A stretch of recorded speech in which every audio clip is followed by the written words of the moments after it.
Average velocity आता है, average speed आता है। इंस्ट्रिक में से भी जिसमें से एकदम श्योर शॉट आएगा ना, मैं वो उसको भी पिन पॉइंट करके आपको बता दूंगा।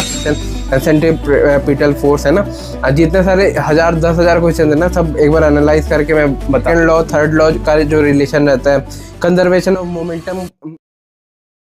नमस्कार दोस्तों, मैं नाम रोहित शॉ है। करेंटली मैं आईआईटी दिल्ली के मैथमेटिक्स एंड कंप्यूटिंग ब्रांच का स्टूडेंट हूँ। मैंने ना अपने चैनल के हर एक वीडियो जो है ना, उसमें जान फूकी हुई है कि भाई इतना रिलेटेबल बनाओ कि बच्चों को एकदम समझ में आ जाए। फिर भी बहुत सारे बच्चे मेरे को हेट करते हैं, है ना। तो ये वीडियो में मैंने उस नेगेटिव चीज़ को लिया और बहुत ज़्यादा मेहनत की। आप देख सकते हो, मैं ना इसमें ये देखो, बहुत सारे पेजेस वगैरह है इसमें, है ना। ये सब मैंने आप लोगों के लिए लिखे हैं ताकि आपको हेल्प हो जेईई में। तो यार एक बार मेरे को बताना कि आपको ये अच्छा लगा नहीं लगा, क्योंकि अगर मैं जिस अभी टॉपिक पे फोकस कर रहा हूँ ना, उस पर व्यूज़ क्लिकबेट वगैरह कुछ नहीं होता, समझ रहे हो।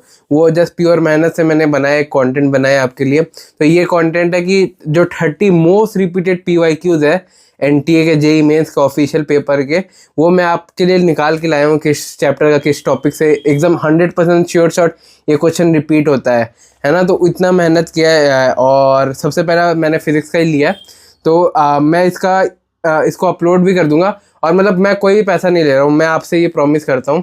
अभी मेरी छुट्टी है, अभी मैं घर पे बैठा हूँ, घर वाले पास में ही बैठे हुए हैं, तब भी मैं आपसे ये प्रॉमिस करता हूँ कि मैं ना 100% जो भी मेरे पास मटेरियल है ना जेईई का, मैं आप सभी को फ्री में दे दूंगा। व्हाट्सअप चैनल पे या डिस्क्रिप्शन में अटैच कर दूंगा। कोई मैं पैसा चार्ज नहीं करना चाहता। मेंटोरशिप, टेस्ट सीरीज, कुछ भी मटेरियल मैं दे रहा हूँ ना, हर एक चीज़ फ्री है। तो एक बार ना चैनल को सब्सक्राइब कर लेना और लाइक कर देना यार। मैंने ना मैं आपको लिटरली बता रहा हूँ, हर एक कंटेंट में मैंने इतना जान फूका हुआ है ना, कि ताकि बच्चों को मैं समझ सकूँ, जो ऑनलाइन पढ़ रहे हैं, ऑफलाइन पढ़ रहे हैं। किसी भी बच्चे को मैं एकदम इतने कोर से पकड़ूँ और उस हिसाब से मैं उसको दूँ ना, ताकि उसको लगे कि उसका कोई बड़ा भाई उसके सामने है। फिर भी बच्चों ने बहुत हेट किया, बट कोई बात नहीं, है ना। स्टार्ट करता हूँ। ये वीडियो क्लास 11-12 दोनों के लिए यूज़फुल है, जो अभी 11 में पढ़ रहा है उसके लिए भी, और जिनका जेईई मेंस 2025 को भी है उसके लिए, 26 के लिए भी, 27 के लिए, क्योंकि इसमें कंटेंट ही वैसा है ना। तो 30 मोस्ट रिपीटेड PYQs का मैं इसमें सीन बताता हूँ। वीडियो में क्या होगा, मैं इसमें टॉपिक्स लिख के आया हूँ कि जो रिपीट हो रहा है, और बगल में मेरे एक PDF होगा। PDF में से मैं एक पेज यहाँ स्क्रीनशॉट पे लगा दूंगा, जहाँ से आप ऑफिशियल क्वेश्चन के पेपर देख सकते हो, है ना। कि ये क्वेश्चन जैसे 2021 में पूछा गया, 22 में पूछा गया, वैसे वैसे जो ऑफिशियल पेपर के क्वेश्चन है ना, वो रिपीट हुए। तो वो मैं आपके लिए लाया हूँ ताकि आपकी स्कोर मैक्सिमम हो जाए। और अभी ना क्या है ना, बहुत सारे बच्चे होप खो चुके हैं कि यार जेईई का, है ना, उनका पढ़ने में इसलिए मन नहीं लगता क्योंकि उनको एक अनसर्टेनिटी और होप खो चुके हैं। बहुत सारे बच्चे ना, मैं आप लोग जानते हो कि मैं रिलेट कर रहा हूँ आपसे, है ना। इस पॉइंट पे जब दिसंबर का टाइम आता है, जेईई में जैन में होता है, 1 महीने बाद होता है, बहुत बच्चे होप खो जाते हैं, बहुत बच्चे पैनिक करते हैं, बहुत बच्चे डर से पढ़ना नहीं चाहते, बहुत बच्चों को ऐसा लगता है ना, उनको पैनिक अटैक, एंजाइटी अटैक वगैरह आती है। तो उसको रिजॉल्व करने के लिए ये क्वेश्चन पे आप ध्यान देना स्पेसिफिकली। और उसके बाद कोई भी मॉक टेस्ट सीरीज वगैरह दे के देखना, आपके स्कोर लगभग 150-160 आ जाएगा। मैं कोई क्लेम नहीं कर रहा हूँ 99 परसेंटाइल का, बट अगर आप इसको अच्छे से करते हो 96-97 तक तो डेफिनेटली आ जाओगे, है ना। मैं PYQs भी बगल में अटैच कर दूंगा, तो उसका स्क्रीनशॉट और इसका स्क्रीनशॉट मैं व्हाट्सअप चैनल पे दूंगा, और तो वो ज्वाइन कर लेना जरूर से, और एकदम फ्री रहेगा, जैसे मैंने वीडियो के स्टार्ट में बोला था। चैप्टर 1 से स्टार्ट करते हैं, क्लास 11 का, motion in a straight line. इसमें जो टॉपिक आते हैं, एवरेज वेलोसिटी आता है, एवरेज स्पीड आता है, इंस्टेंटेनियस वेलोसिटी और स्पीड आता है, फिर kinematic equation for uniformly accelerated motion आता है। तो ये 3 टॉपिक से जहाँ से जेईई मेंस क्वेश्चन फ्रेम करता है, और आपके जो भी सिमिलर एग्जामिनेशन है, सारे एग्जाम में लगभग सिमिलर आते हैं क्वेश्चन। और इसमें से भी 100% जो क्वेश्चन आने की जो जेईई मेंस में प्रोबेबिलिटी होती है, जो रिपीट होता है क्वेश्चन, वो होता है kinematic equation for uniformly accelerated motion. तो ये वाला एक बार अच्छे से ध्यान देना, इसके जो न्यूमेरिकल वगैरह है वो जेईई मेंस में रिपीट होता है, मेरे ईयर में भी हुए थे, तो आप भी एक बार ध्यान देना। और ये जो तीनों टॉपिक्स है ये इंपॉर्टेंट है, लेकिन इस इंपॉर्टेंट टॉपिक में से भी जिसमें से एकदम श्योर शॉट आएगा ना, मैं वो उसको भी पिन पॉइंट करके आपको बता दूंगा। बट इंपॉर्टेंट तीनों ही टॉपिक्स है ना। Chapter 2 motion in a plane, vectors आता है, unit vector, triangle law, parallelogram law आपको पता ही होगा, डॉट प्रोडक्ट, क्रॉस प्रोडक्ट हो गया, प्रोजेक्टाइल मोशन हो गया, centripetal acceleration and centripetal force, है ना। तो इसमें से जो जेईई में इसमें उठ के क्वेश्चन आता है ना, कि भाई रिपीट हो रहा है, बस न्यूमेरिक वैल्यू चेंज होती है, और जो कंसेप्ट है सब जितने भी PYQs आप देख रहे हो ना, जो मैंने इस PDF में लगा रखे हैं, सब रिपीट होते हैं। प्रोजेक्टाइल मोशन का क्वेश्चन 100% प्रोबेबिलिटी है कि आपके एग्जामिनेशन आपके शिफ्ट में भी आएगा, तो आप इसको जरूर से 100% ध्यान देना। मैं यहाँ लिख के बैठा हूँ, मतलब मैंने जितने सारे 1000 क्वेश्चन है ना, सब एक बार एनालाइज करके मैं बता रहा हूँ। एक बार स्क्रॉल कर लिया था सारा, मेरे टाइम में मैंने प्रैक्टिस तो की थी, तो उस बेसिस पे।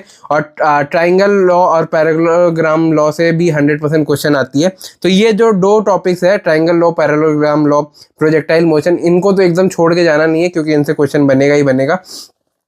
और सेंट्रीपिटल एक्सेलरेशन से 50% क्वेश्चन बनता है, मतलब आपके शिफ्ट में ये आ भी सकता है, नहीं भी आ सकता है, डिपेंड्स ऑन योर लक। तो इसको आप छोड़ सकते हो, बट इन दोनों टॉपिक्स जो मैंने बोला ना, जिस टॉपिक्स में बोलता हूँ 100% आएगा, तो उस टॉपिक्स को ध्यान देना ही देना है, चाहे कितना भी टफ हो, कितना भी ईजी हो, क्योंकि वहाँ से रिपीटेड क्वेश्चन आ रहा है। रिपीटेड क्वेश्चन अगर इस वीडियो का टाइटल थंबनेल है ना, तो मतलब रिपीट हो रहा है क्वेश्चन। आ जाते हैं चैप्टर नंबर 3 पे, एनएलएम पे आ जाते हैं।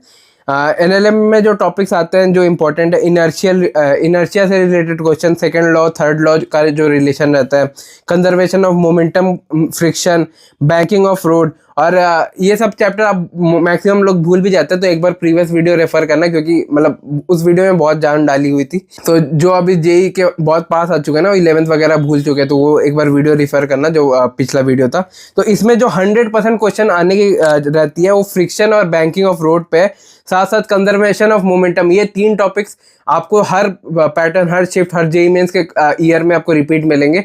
आपके शिफ्ट में भी ये क्वेश्चन आ जाएगा, तो इन 3 टॉपिक्स को आपको नहीं छोड़ना। क्या? बैंकिंग ऑफ रोड, फ्रिक्शन और conservation of momentum, NLM chapter से। इसका पीडीएफ वगैरह आप साइड में देख सकते हो, जो मैंने जेई मेंस का ऑफिशियल पीवाईक्यू लगा रखे हैं। चैप्टर नंबर 4 पे आ जाते हैं, work power energy, work energy theorem, law of conservation of energy, potential energy of a spring और कोलिजन।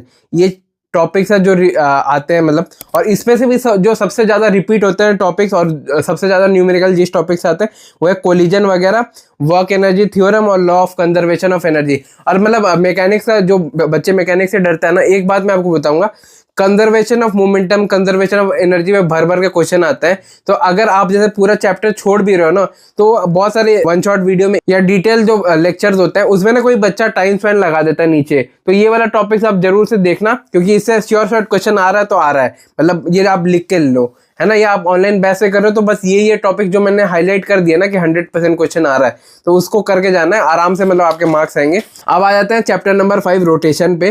रोटेशन तो सबका डर रहता है। इसमें जो टॉपिक्स आता है, expression for location of centre of mass of 2 particles, फिर टॉर्क आ गया, एंगुलर मोमेंटम हो गया, मोमेंट ऑफ इनर्शिया हो गया, relation of moment of inertia with torque, angular moment और रोटेशन काइनेटिक्स। तो ये जो लास्ट वाला टॉपिक है ना, आप देख सकते हो मेरे स्क्रीन पे, relation of moment of inertia with torque, angular momentum and rotational and kinetic energy. तो ये 100% रिपीटेड क्वेश्चन है, प्रीवियस शिफ्ट में भी आया था, प्रीवियस ईयर में भी, और उसके पिछले जो भी ईयर है ना, तो हर एक शिफ्ट में ये क्वेश्चन आ रखा है। तो ये क्वेश्चन आने की 100% प्रोबेबिलिटी होती है। अगर आप रोटेशन छोड़ के भी जा रहे हो, तो ये बस 2 टॉपिक्स कर लेना, टॉर्क एंड एंगुलर मोमेंटम और relation of momentum with of inertia with, मतलब जो तीनों कंपोनेंट है, टॉर्क, एंगुलर मोमेंटम और रोटेशनल काइनेटिक एनर्जी। तो ये दोनों टॉपिक्स आपको छोड़ के नहीं जाना।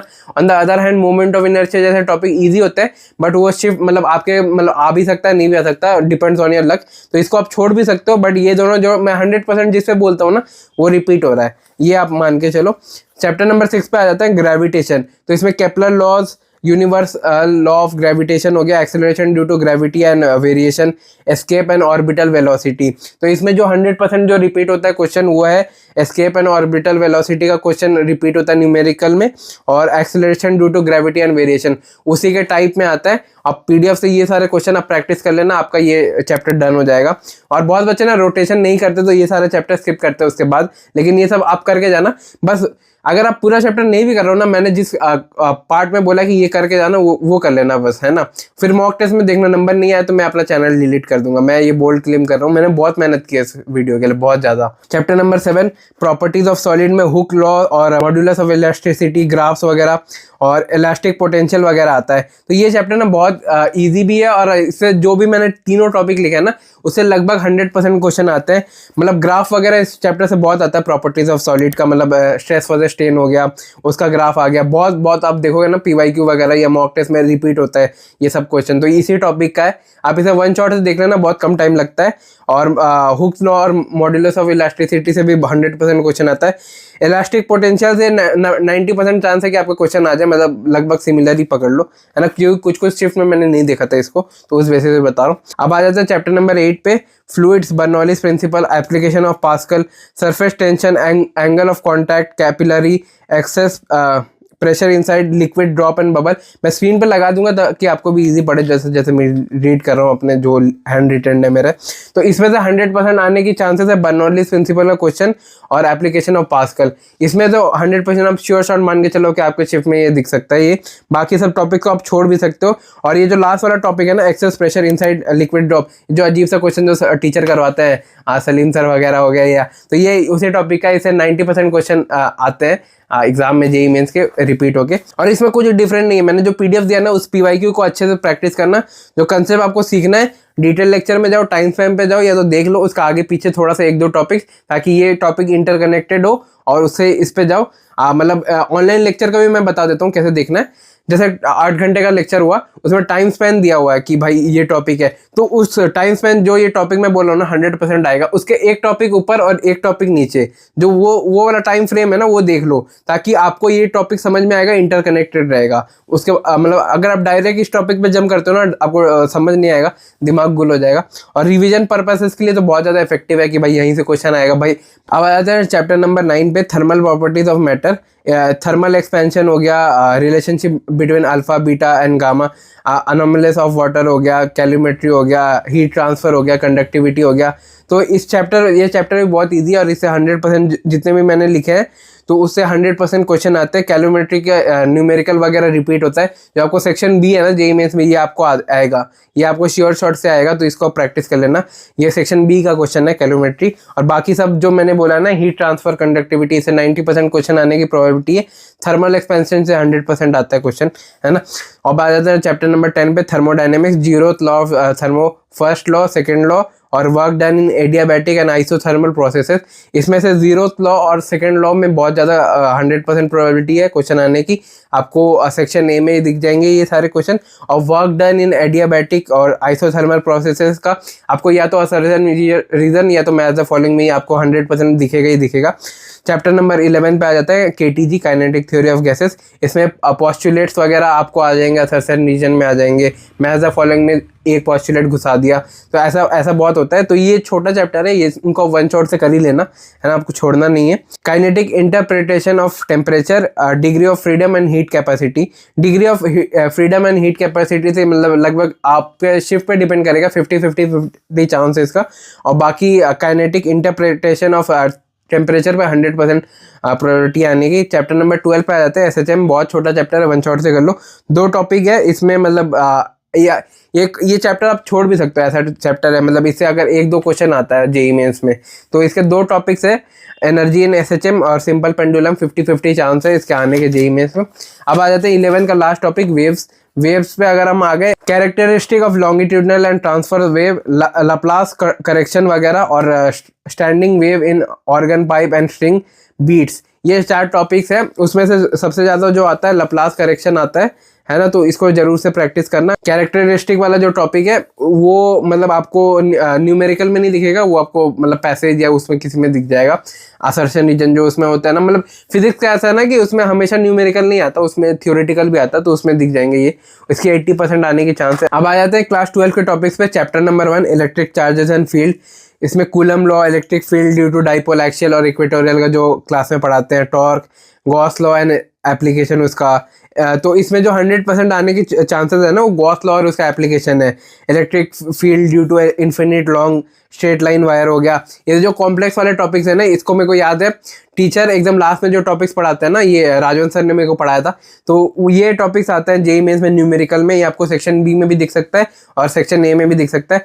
और गॉस लॉ और उसका application due to plane sheet, ये भी 100% जो टॉपिक आएगा ना रिपीटेड, यही है जो आप पीडीएफ से भी देख सकते हो। चैप्टर के साथ साथ मतलब आप मॉक टेस्ट वगैरह भी दे सकते हो यार। मॉक टेस्ट के लिए मैंने एक ऐप रिकमेंड कर रखा था, टेस्ट बुक, तो उसमें आप फॉलो कर सकते हो। उसका ये है ना यार कि मतलब बहुत ज़्यादा कम प्राइस में आता है वो, मतलब 1 रुपये से भी पर डे के कम में आता है। अगर आप साल भर का लोगे उसमें कुछ 44 प्रीवियस ईयर पेपर्स रहते हैं, तो उसको आप देख लेना अगर कोई मॉक टेस्ट वगैरह का खोज रहा था तो। अब आ जाता है चैप्टर 2 पे। तो इसका जो इंपॉर्टेंट टॉपिक्स है वो है equipotential surface, relationship between electric field and potential due to dipole, general point का जो रहता है, पैरेलल प्लेट कैपेसिटर हो गया विद डाई इलेक्ट्रिक। तो इसका जो रिपीटेड टॉपिक्स है वो है parallel plate capacitor with dielectric. आप इसके PYQ वगैरह देख सकते हो, मैं व्हाट्सएप पर अटैच कर दूंगा।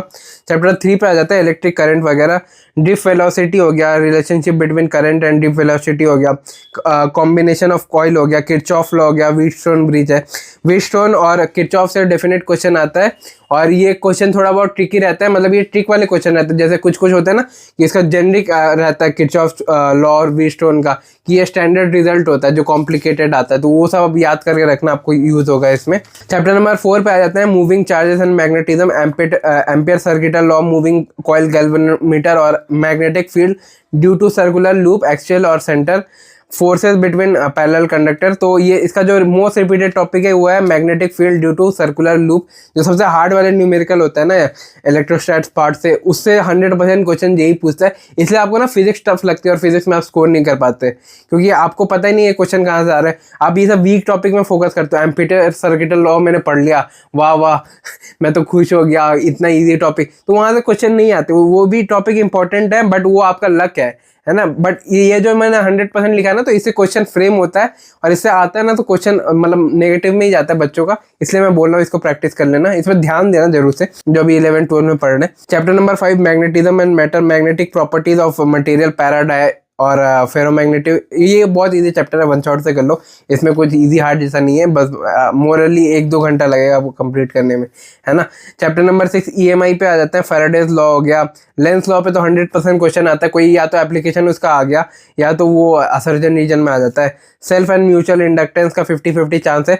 म्यूचुअल इंडक्टेंस का तो 100%, क्योंकि मेरे शिफ्ट में आया था 2022 के JEE मेंस में, तो ये आप करना जरूर, म्यूचुअल इंडक्टेंस ये आएगा EMI में। और बाकी 50-50 मतलब ये रहता है कि आपके शिफ्ट में आ भी सकता है, नहीं भी आ सकता है, बट इसको करके रखना।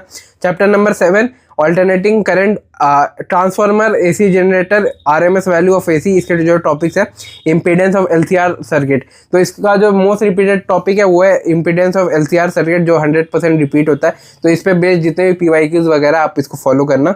और RMS वैल्यू का 50-50% चांस रहता है कि वो रिपीट होगा, किसी में आ जाता है किसी शिफ्ट में नहीं आता है, उस बेसिस पे मैं बता रहा हूँ। चैप्टर नंबर 8 पे आ जाता है EM वेव, इसमें EM स्पेक्ट्रम वगैरह पढ़ लेना, बहुत थियोरेटिकल चैप्टर है, मैं बोलूँगा पूरा ही पढ़ लो, बट अगर आपको बाकी पार्ट छोड़ना भी है तो EM स्पेक्ट्रम पढ़ लेना। बाकी उसका यूज़ वगैरह मतलब आते हैं, कभी कभी आ जाते हैं, डिस्प्लेसमेंट करंट का कुछ आ गया तो आ गया, बट स्पेक्ट्रम वाला 100% चांस है। अब आ जाते हैं चैप्टर नंबर 9 पे, मैं थक गया हूँ तो एक बार वीडियो को लाइक कर देना। चैप्टर नंबर 9 पे आ जाते हैं ऑप्टिक्स। ऑप्टिक्स में TIR हो गया, लेंस मेकर फार्मूला हो गया, कंपाउंड माइक्रोस्कोप हो गया, टेलीस्कोप हो गया, प्रिज्म हो गया।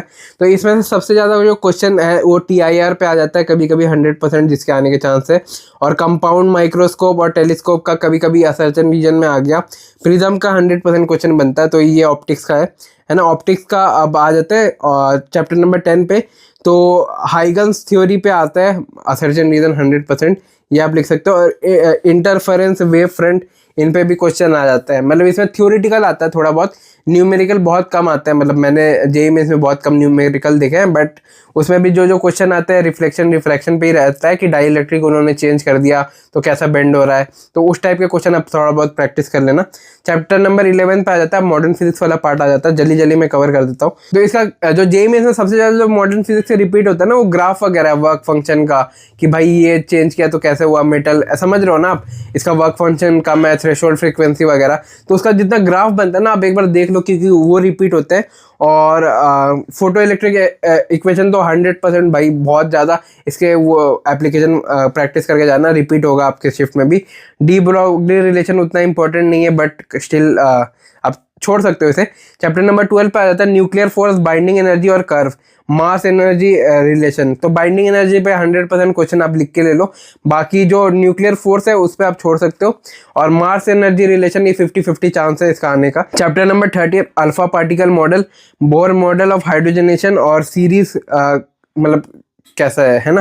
तो इस पे आप ये करना कि मतलब इसमें से मतलब रियली क्वेश्चन आता है बोहर मॉडल पे, अगर असर्जन रीजन में आ गया तो आ गया, वरना आप बाकी दोनों स्किप कर सकते हो। अब आ जाते हैं लास्ट चैप्टर। मैंने पूरा जो भी था मैं आपको दे सकता था दे दिया।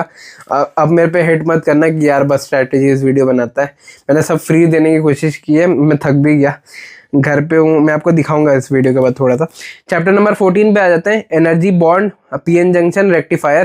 तो इसमें से पीएन जंक्शन आप कर लेना, वो 100% आता है, और रेक्टिफायर मतलब उतना इंपॉर्टेंट नहीं है, बोर्ड्स पर्सपेक्टिव से इंपॉर्टेंट है, और एनर्जी बॉन्ड का थोड़ा बहुत देख लेना। तो ये था ओवरऑल, और मैं थक गया। मैंने सारे जो फिजिक्स के टॉपिक्स है वो मैंने कवर कर दिए। अगर आपको केमिस्ट्री और मैथ्स के लिए स्पेसिफिक चाहिए तो मेरे को एक बार लाइक कर देना। लाइक मैं इसका रखता हूँ 2000 लाइक रखता हूँ, है ना। और बाकी सारे जो मटेरियल है एज प्रॉमिस्ड मैं फ्री में अपलोड कर दूंगा, और सपोर्ट करते रहना थोड़ा बहुत। मैं आपको बहुत अच्छा कंटेंट दूंगा, मैं आपको प्रॉमिस करता हूँ एज अ बड़ा भाई, एज IITian आपको प्रॉमिस करता हूँ कि अगर मैंने जितनी भी कोड वगैरह सीखी है ना, मैंने जितनी भी कॉलेज में सीखी है, उससे मैं आपके लिए फ्री में टेस्ट सीरीज वगैरह बना के आपको दे दूंगा विदाउट एनी चार्ज। तो मिलते हैं किसी और वीडियो में, बाय बाय। वैसे आप देखना मैं घर पे था तो